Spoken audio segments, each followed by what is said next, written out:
Palju õnne sulle, Ketlin. Suur aitäh. Järjekordne meistritiitel on sinu, sa pole ammu enam võitnud. Räägi, mis tunne on? Väga hea tunne on ja tänu oma hobustele ja treeneritele on see kõik võimalik. Sul oli tänane sõit tuli tegelikult päris raskelt, sest sul on hobune vist selline, keda on raske sõita. Ja, ta on väga temperamentne ja kui ta tõket näeb, siis ta tõesti on väga tuline. Aga täna oli õnne.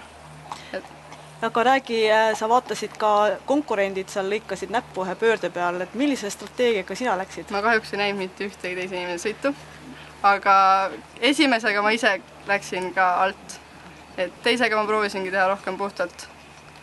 Aga kuna ta on hästi kiire, siis oli ka aeg hea. Kuidas sul muidu täna enesetunne oli? Kas sa olid ka väga närvis enne võistlusi? Õnneks ma ei närveeri võistlustel, et olen külma närviga niimoodi. Siis sa oled päris õnnelik.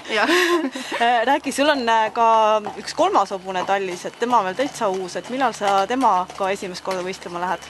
Ma olen juba temaga võistelnud ja samuti võistlen täna õhtul 110.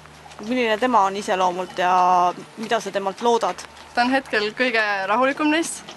Ta on küll kõige noorem, aga ta on väga mõistlik ja ma ootan temalt suurt tulevikku, et ta on väga perspektiivikas ja lootust on. Aitäh sulle ja palju õnne veel kord! Aitäh!